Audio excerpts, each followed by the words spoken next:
It's also important to think about non-monogamy as a spectrum, like any aspect of our personality or sexuality.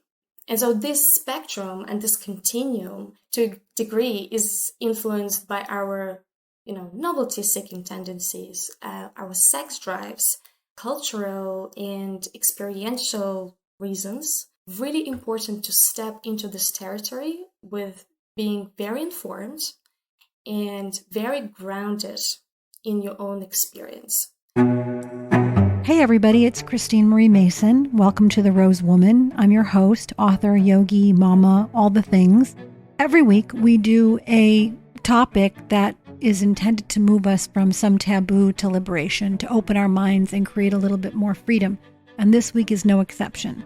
Today we're talking about the rapidly changing world of sexual norms, where the formerly unacknowledged or unfulfilled fantasies of having more diverse sexuality are not only now acknowledged, but yes, there's even an app for that.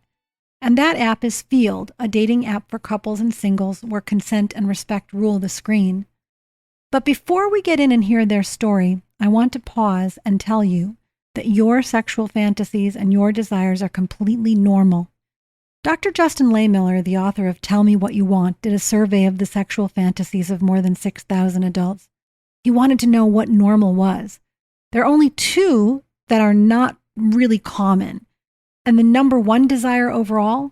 Threesomes. It was overwhelmingly the top fantasy of both genders.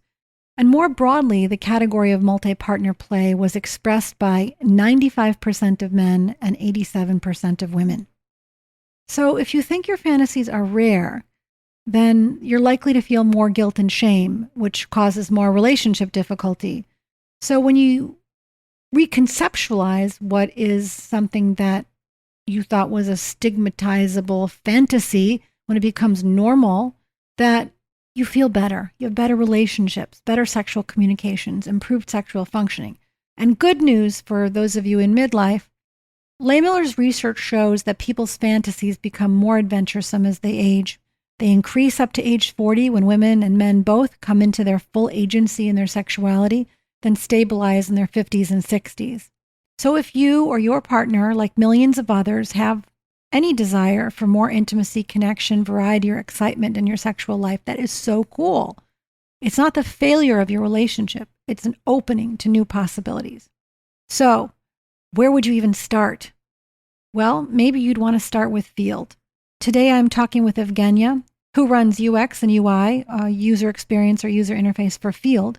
And I start by asking Evgenia just how AppFeeld came to exist at all. So AppFeeld is the first dating app for couples and singles. And in AppFeeld, we embrace all genders and all sexual identities and encourage members to join the space and explore either as solo or paired up with a partner or a curious friend. The company was founded in 2015 by Dimo Trifonov in London, and his partner, Anna Kirova, who has recently stepped into the CEO role, at the time shared with him that she had feelings for one of her female colleagues at work. So she decided to open up to Dimo about her desire to another woman, but also about her deep love for Dimo. And those feelings, so Anna believed that those feelings, also other people experience them in couples and singles, and they start looking for different platforms to basically facilitate those explorations, but couldn't find anything at the time. So Dimo created a landing page, and overnight it became viral. So the idea of AppFeeld was born. That's basically, in a nutshell, the story of AppFeeld. I mean, I like that it started with love and authenticity. Absolutely. And she actually wrote a letter to express all those deep feelings and, anxieties and passion to him. So I find it very beautiful part of the story. So they start the landing page, it goes viral. And then what was the pathway from there to create the app? Yeah, so what happened? Now, I have to say, I don't know all of the elements of the story. I believe that Dimo designed a prototype, and first he positioned the app predominantly as an app for threesomes. So single people and couples could find each other based on their interest and their desires.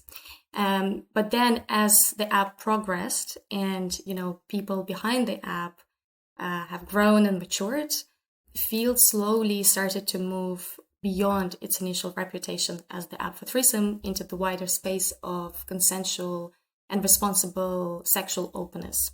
I was going to ask to pause on consensual sexual openness as a term. Just pause on that for a moment and let's define that for people who are listening. What does that mean? What does it encompass? For most people, I would say 65% of the people in our community are in a sexually monogamous relationship. About 8% from our survey are people who are either dating or openly poly, and then the rest are in some degree of singleness or celibacy. But there's a lot of curiosity for how you do consensual exploration. So maybe we can just talk for a minute on how even that term evolved or how it's used in your environment. Back at the time, I believe there were a couple of platforms that were serving for, people who wanted to have an affair, an extramarital affairs. Now, Anna and Demo came from the place of radical honesty, as the story demonstrates to us. So the consensual and the responsible bit is actually grounded in the values of really being honest, first of all, with oneself, and being honest and respectful and curious and courageous with your partner. So it's all about the openness, and it's about communication. And I guess it's about this mutual exploration. That is beautiful. I love that you chose the words honest, respectful, curious, and courageous, because it does stand right in the face of affairs and things that are kept secret, which just produce more shame and a sense of isolation in many people. So this would seem to have a different emotional tenor altogether, even if it's got the same underlying actions. It's beautiful. So I'm curious about, as you rolled it out, what was easiest and what was hardest in terms of getting it into people's hands and how people responded? Like, what's been the most flowing and joyful part of the process, and what's been the part that has been difficult? This is a really good question. And I guess I start maybe with the hardest.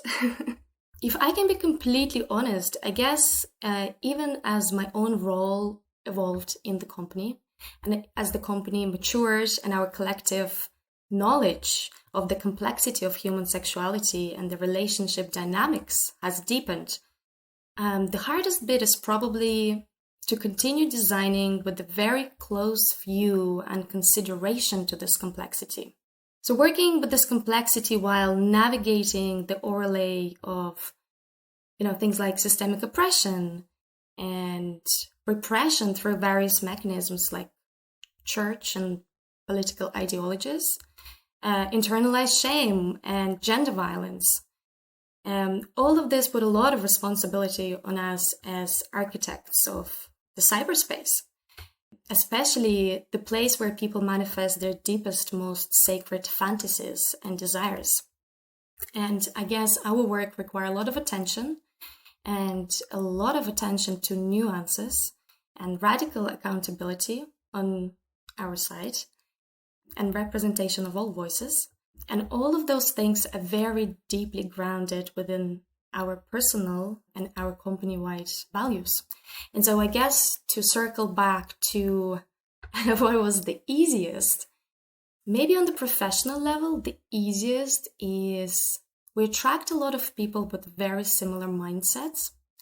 And, sometimes it feels very surprising how many people out there who share your mindset, considering complexities of the world we're living in right now. Receiving attention and bringing people in and building up a community of like-minded people who share exactly the same values and the mission was also very easy and incredibly rewarding, as you can imagine. I do imagine that once you get underneath the layer of the pretend of these structures of which you speak, like a political and church oppression, where over many decades it's become, and 100 centuries, disfavored to speak of these inner yearnings, to have them normalized and to find a community that supports your particular flavor of loving and to realize that it's normal must be incredibly healing.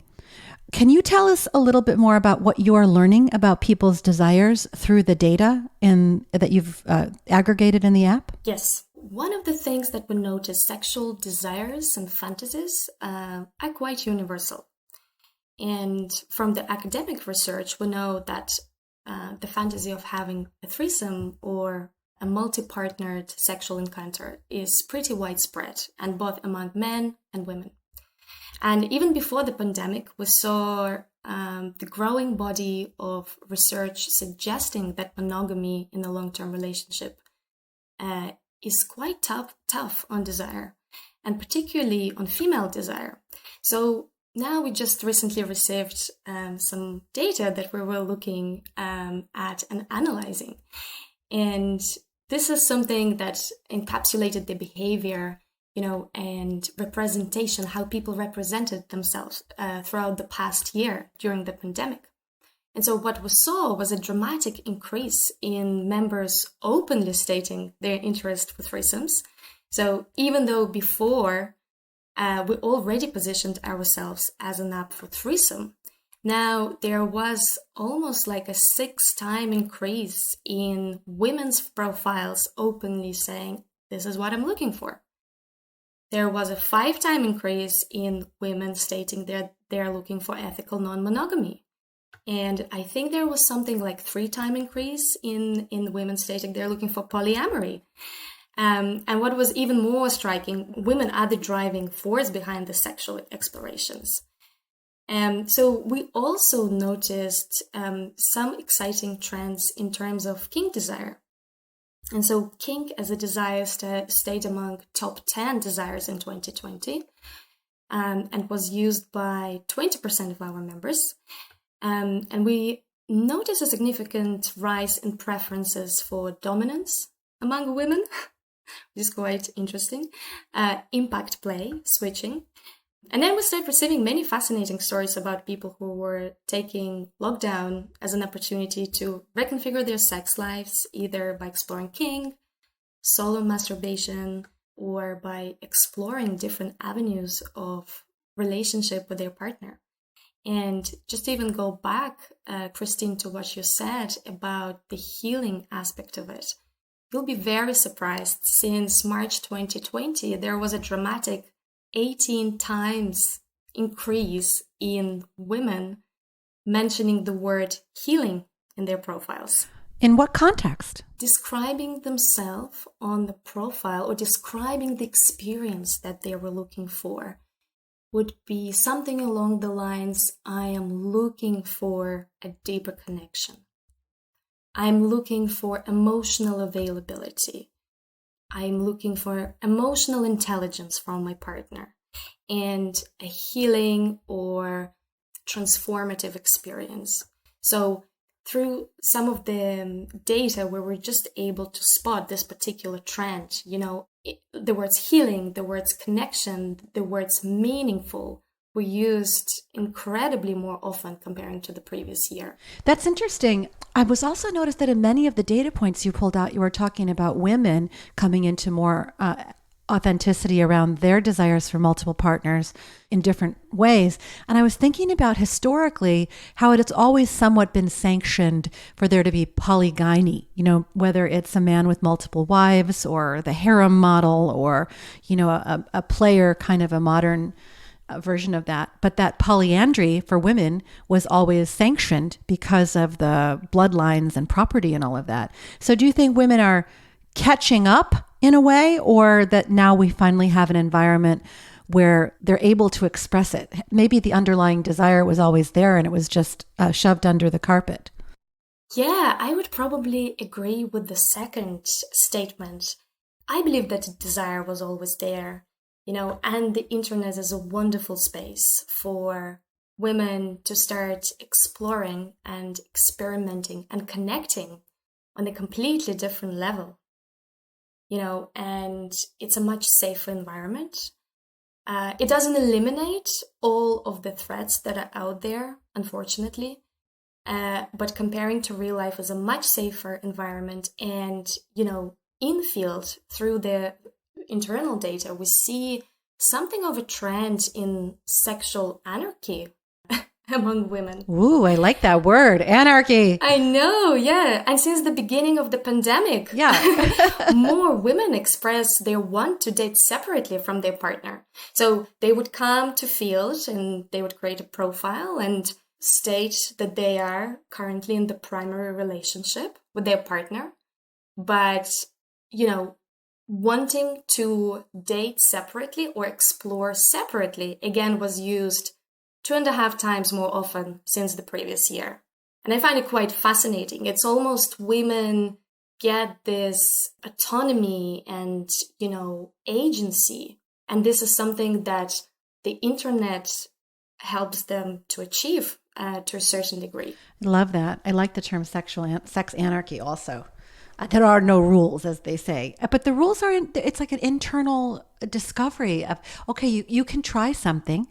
And just because you try it doesn't mean that's your current identity, your new identity. You can try it and see if the behavior suits you or you like it, and then you can revert. The idea that you don't have to abide by structured rules and just be in a really authentic exploration, and there's a community to do it, is very appealing. And this is something as well that we're noticing.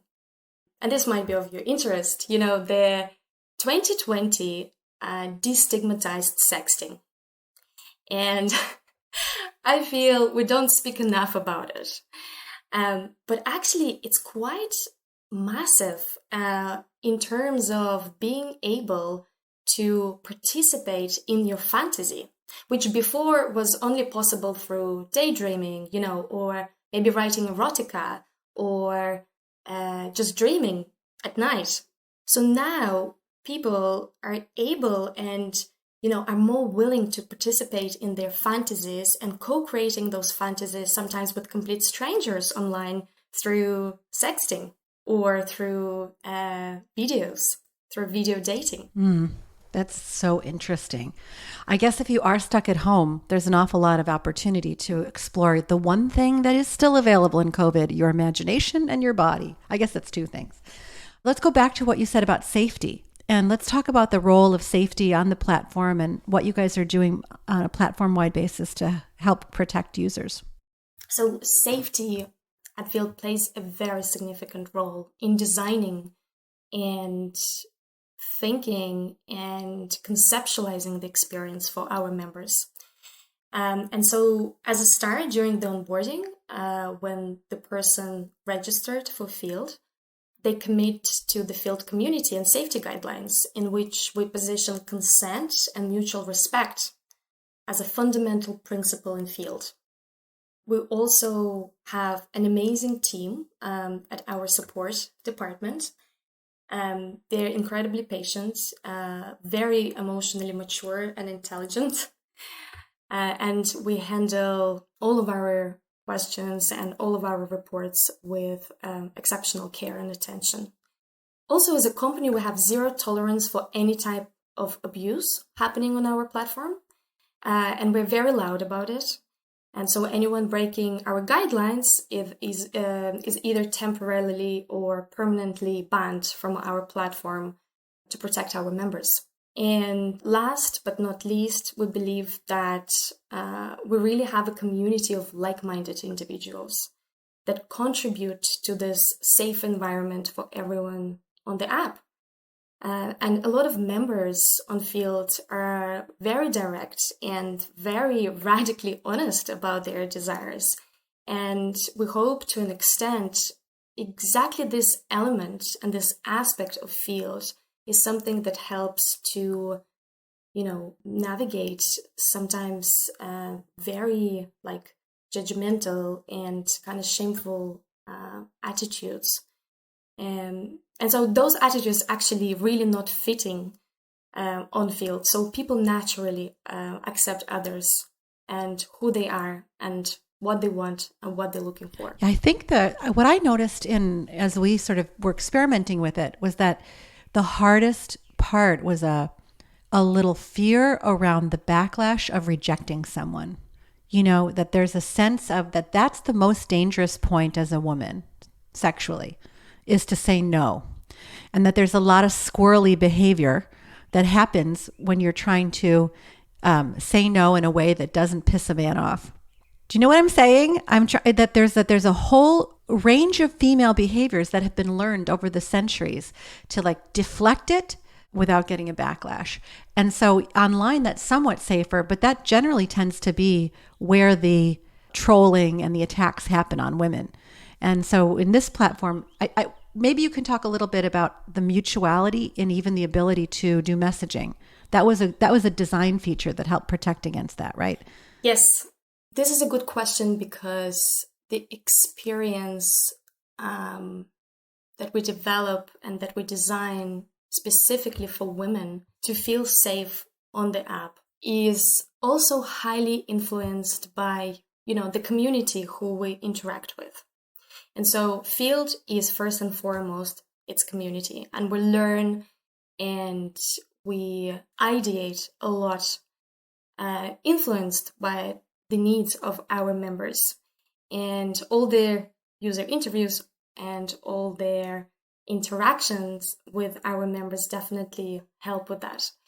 Now, in relation to what you said, yes, there are certain mechanisms, as dating apps do, that you are not able to contact or you're not able to start interacting with another person unless you express a mutual like to each other. And that puts some guardrails in place. Now, the other element that we're actively working on is to educate our members around the question of consent, because this is a very important topic. And, sometimes I feel there's not enough communication of that on dating apps. And we collaborated with loads of amazing initiatives, both European and American, and with academics to research this topic and also further integrate it into our design. There are some very interesting and incredibly informative articles on Field blog. And so with the view of which we continue improving Field features and, creating a space basically where women can explore and navigate and practice essentially their sexuality in a very safe environment, both physically, emotionally, and digitally. When Anna took the CEO role, she announced that open relationships are the new normal. And I wonder if people for whom it's not yet the new normal, if they want to experiment with different forms of relationship, what would you advise them to do? How should they prepare themselves, discern what they want, how to do consent, as we're just talking about? Yeah. So what have you learned from the platform about experimentation with minimal harm and maximum joy? I guess the difficulty when you start opening up a relationship, or perhaps you are single and you're looking for non-monogamous relationship, the difficulty may arise when you go on pursuing someone else's desire. So you go into it without really understanding why are you doing it and what are you trying to get out of it for yourself. And, without this understanding, there is a threat that you can get hurt emotionally. And in the worst case scenario, your physical boundaries can get crossed. And so non-monogamy is not one size fit all. It's very important to understand that you're doing it for the right reason, essentially. You are doing it for your own autonomous reasons. There are people for whom non-monogamy and casual sex really benefit. Then there are people for whom it doesn't work at all. It's also important to think about non-monogamy as a spectrum, like any aspect of our personality or sexuality. And so this spectrum and this continuum, to a degree, is influenced by our, novelty-seeking tendencies, our sex drives, our emotional seeking tendencies. There are also some cultural and experiential reasons. There are also biological reasons for that, and so on. And so I guess it's really important to step into this territory with being very informed and very grounded in your own experience. Yeah, I think there's a tenderness when you begin to open up that you're not even sure what your own desire is.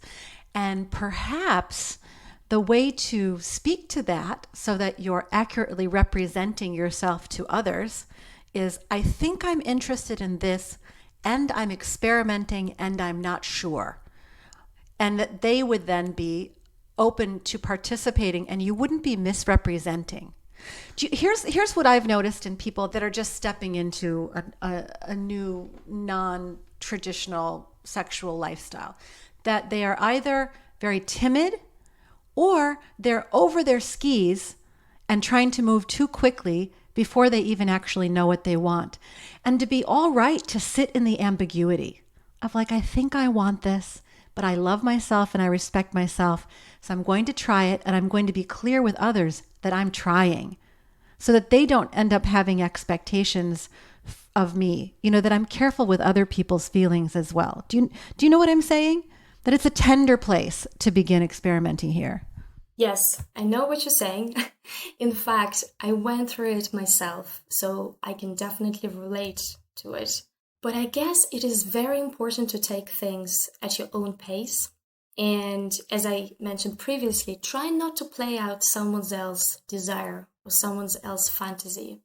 It is really important to ground it also in the experience of your own body and try to understand where all of those, where are those little like nudges of desire, where are they happening?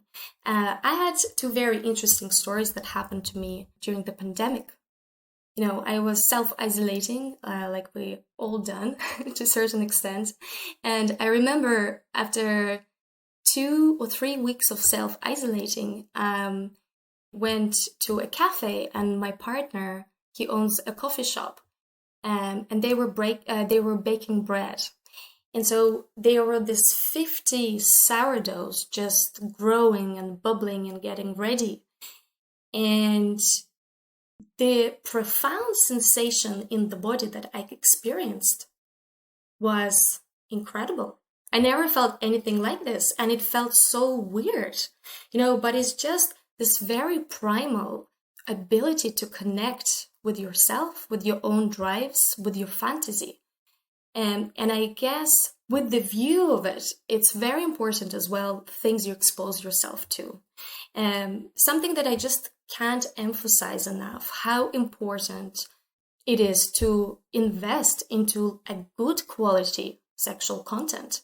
Because sexual content, whether now it's consumed mostly digitally, mostly online, it's something that feeds your sexual desire and feeds your unconscious. So again, I guess going back to the whole role of the body in the sexual exploration, I think it's very important. And I know, Christine, that you work a lot, with the meditation and the body. So it would be very interesting to hear what you have to say about it.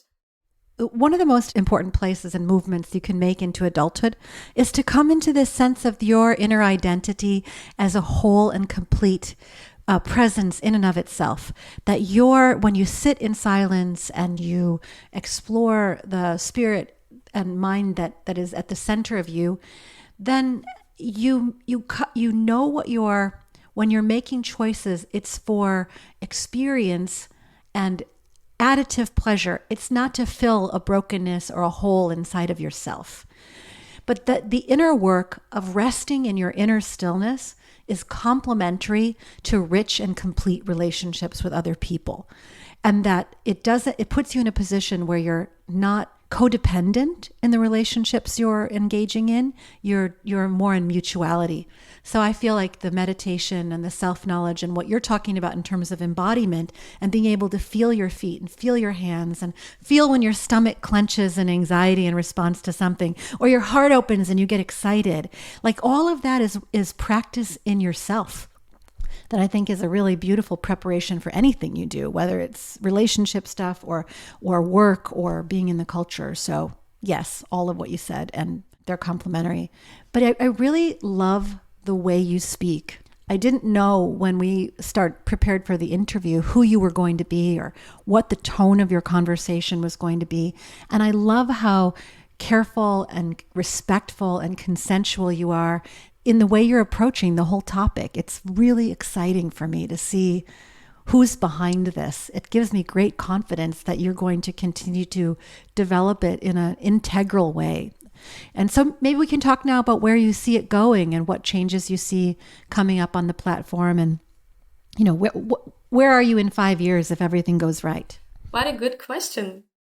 Sometimes I don't ask myself enough of it because I am so immersed in the work and the exploration and really trying to connect the dots and figuring it all out now. So thank you for, bringing me to a little bit elevated way of thinking about my work and the work of the team and where Field will be. The way I see Field, I guess it's being a place where you can, come as you are, and it's a place that can serve you and help you and accept you at the place, at the level at which you are comfortable at the moment. And the way I see it, it's a place where you can try on different things. Just something that you mentioned, Christine, just a few minutes ago, is that it's a place where you can try on and maybe write out different stories and maybe just send only a few of them and exchange with your fantasies just with a complete stranger. Or maybe you can put something into words, but then if you need to, you can delete it or curate it.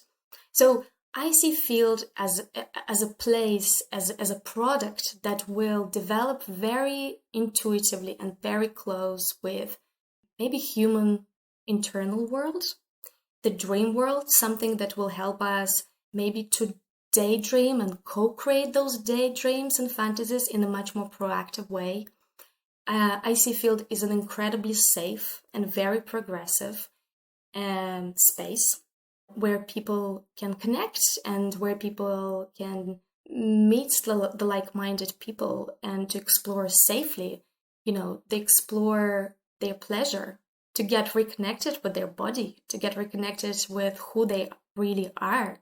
And I also, have loads of hopes for Field to become a very strong community of people who can not only, accept and cultivate this openness and radical honesty and accountability and respect, but also for people to be able, to pass on the knowledge and for people to be able to imagine things and maybe never act on them, because that's okay, that's fine. Maybe nothing will ever happen. Maybe it will never go beyond the app. Maybe it will never go beyond just you chatting to a complete stranger on the other side of the world and, exchanging your desires. And that's okay. But, for us, creating something that really resonates with this very deep and very authentic states of who we are, of our sexuality, I guess this is our number one priority in Field for the next few years to come. Well, I love it. I love it so much. If you could wave a magic wand to create more freedom and pleasure for people, for any individual, what would you recommend they do, or what would you make happen? You're in charge of the world. Oh, if only I had this magic wand. I guess... I mean, you could say something, like related to eliminating hunger and capitalism and all of that stuff, but let's keep it in the realm of sexuality. I don't really want to open the field up completely for you. Okay. Well, I guess if there's one thing that I could change overnight, it's probably to educate about personal boundaries, the body, pleasure, and, the relationship dynamics and the relationship between your body and the environment and the earth from a very early age. And I really strongly believe that it needs to become part of the curriculum I wish I learned this at school. I didn't learn it at school. I didn't learn it for many, many years. And only now, while working on this project of, my life passion, that is field, I'm learning these things and I'm really trying to make sense of them. And this is one of the things that I would definitely try to change overnight. But I really hope that in some sense also ethically designed technology is becoming, in a way, this magic wand. With all the resources on sex and sexuality that are out there. And unfortunately, as a society, I don't think we can change overnight. It is more of this processing and unfolding. And there still needs to be quite a bit of unlearning and relearning to happen. And of course, bringing sex and sexual health and sexual desire into the public discourse and destigmatizing the desire is the only way we can, start even accepting ourselves, first of all, and then passing on the knowledge and raise our children into responsible, thriving citizens who are able to experience pleasure in an ethical and responsible way. Pleasure in an ethical and responsible way. Done. I waved my wand and it happened.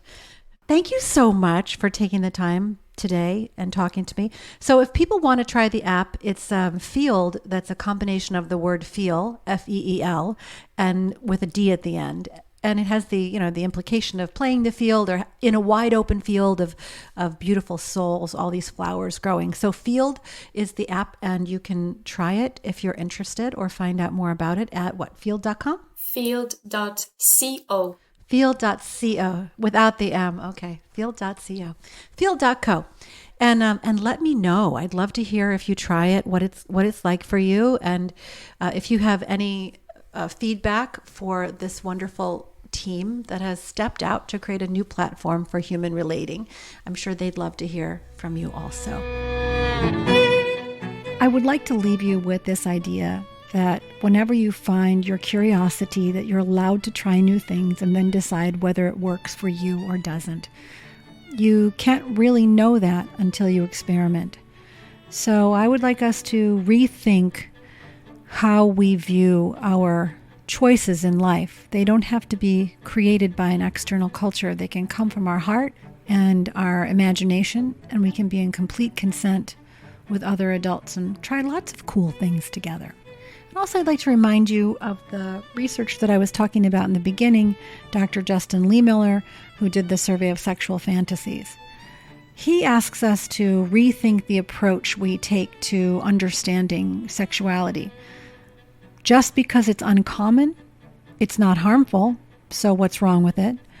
Just because it's common doesn't mean it's not harmful.